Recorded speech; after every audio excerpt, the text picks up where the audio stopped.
Thank you for joining us. All right. Let me continue covering this system. And we're going to take your phone calls at 877-590-5525 on, A, what you think about what's unfolding and what you think we should do about it. And I've got my own ideas historically. But for those that just joined us, let me recap. There is a financial international order. This is mainline history for those that wish to read the history books that are given to the Foreign Service people and high-level CIA section chiefs and others, like Carroll Quigley, the head of Georgetown Political Science, Bill Clinton's mentor. Carroll Quigley in '68 wrote Tragedy and Hope, and in there he has all the quotes about how the private central banks of the world had a far-reaching plan to set up a world government and a one-world currency. You also need to know that the heads of the IMF, World Bank, Treasury Secretary Paulson are, quote, rabid environmentalists. He heads up a lot of the activities of Nature Conservancy, taking people's private property. They think humans are bad. They think we live too well. They want to take our wealth. They want easily managed, basically bankrupt third world slaves. And now they have engineered the crisis.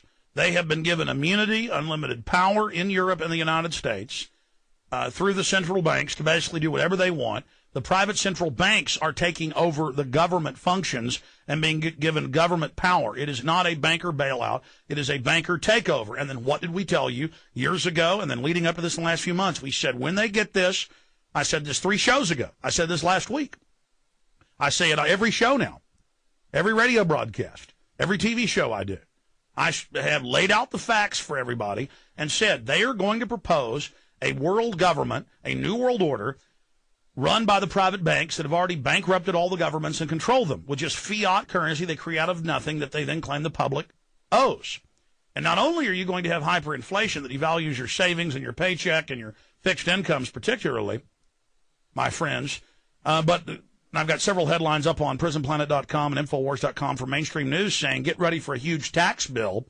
They are already with current U.S. debt. The Congressional Budget Office years ago projected that the American people by 2014 would be paying about 85% taxes as they do in France and many other areas of the world just for the interest on the debt.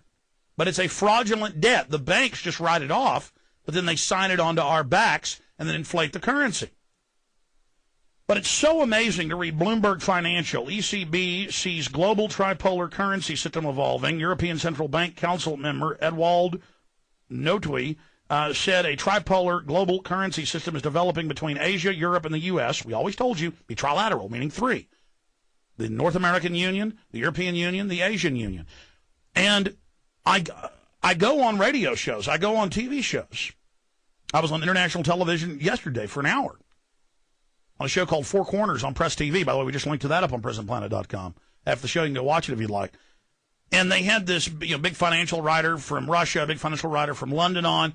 And they would say, well, yes, the banks are taking over, but it's what they have to do. They didn't mean to cause this. And there's no such thing as a new world order, and there's no call for global currency.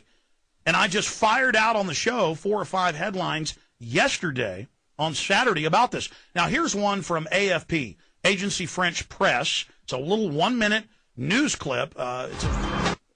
It's a video news clip that you just heard the start of there.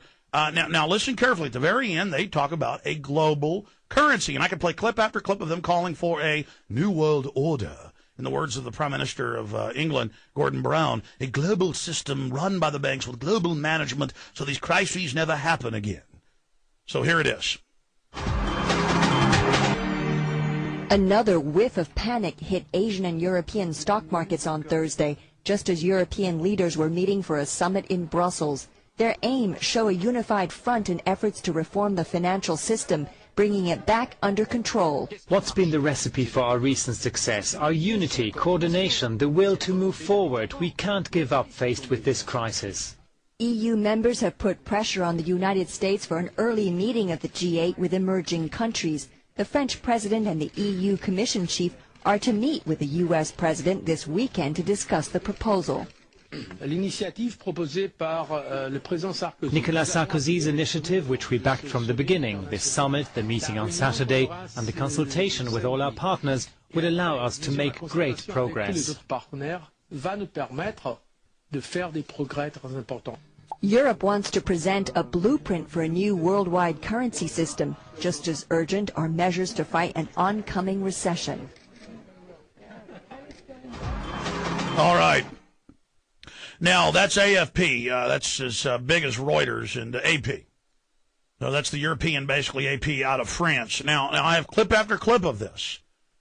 I mean, if you just Google world leaders call for new world order banking system, you will read Financial Times of London, BBC, AP, Reuters. But it's still not on our nightly news, though, saying government for and by the private central banks, and that they will set currency values for all the nations of the world in 3 giant blocks.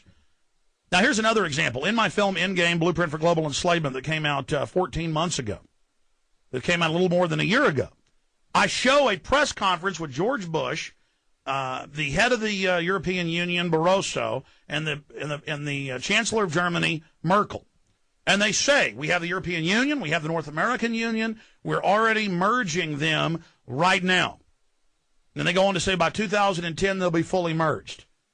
Now, you go out and tell the public that, they laugh at you. They have press conferences in the Rose Garden outside with the president saying it.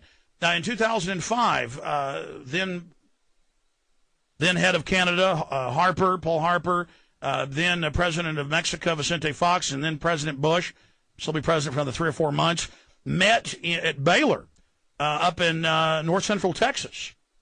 And they said the agreement's secret, the public can't see it. Well, Judicial Watch and others sued and got a copy, and it said, we've got to keep this secret from the public. This is in Endgame, by the way. You go to Judicial Watch and read it. We've got to keep this secret. We're going to have a major currency crisis, security prosperity partnership. We'll use terrorism. We'll use the threat of global warming. We'll use the threat of financial collapse to get the public to accept this. I mean, it's even in the agreement how to lie to us. We have this bombshell smoking gun info. We warn the public what's going to happen. We tell you years before there's going to be a commodities crisis. There's going to be a derivatives crisis, starting with subprime mortgages. We go cover the Bilderberg Group meeting where all these banking heads meet once a year. 3 years ago, 2.5 years ago, that was in Canada, in Ottawa. We go there. I even get arrested trying to cover it. And we come out and say, our sources inside tell us that they're going to pop the subprime mortgage within a year and a half and use that as the pretext to blame it on the public and bring in a new world order banking system. There'll be a trilateral world currency system. We lay out, it's in my film. It's in the extras. It's in all the interviews, the articles we wrote. Go back to those June articles, 2006. Read them. It's exactly what's happening. And the public was preconditioned to not be able to deal with this or face this years ago. Here's an example. I get on the air in 1995. People are calling into my local TV show saying, my cousin says black helicopters raided his town. There were troops on the streets. And I was a mainline Republican then, and I said, you're a kook, you're a nut. No such thing as that exists, because the media had said kooks talk about black helicopters. And then in 96, 97, 98, they did urban warfare in Texas. Police chiefs threw them out. They tried to pay off the San Antonio police chief. I interviewed the head of Kingsville Emergency Management. Then I said, no, they're real. It's an urban warfare drills to prepare the public and local governments for martial law. Now that's mainstream news in the Army Times, and I had Ron Paul on this week saying, yes, they were threatened with martial law on the floor of the House. Other congressmen were, and he thinks martial law is a real threat, and it's on C-SPAN, and Glenn Beck covered it last week and said they're getting ready for martial law. The point is, though, it worked on me for a while. They said, kooks talk about black helicopters.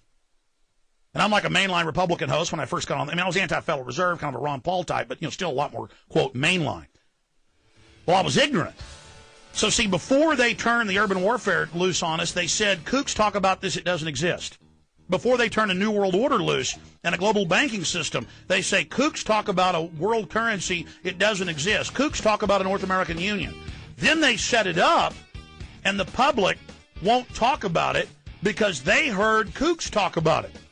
I mean, you understand the psychological warfare that's being used against you? All right, I promise, straight to your phone calls when we get back on the other side of this quick break as world government takes over. Stay with us.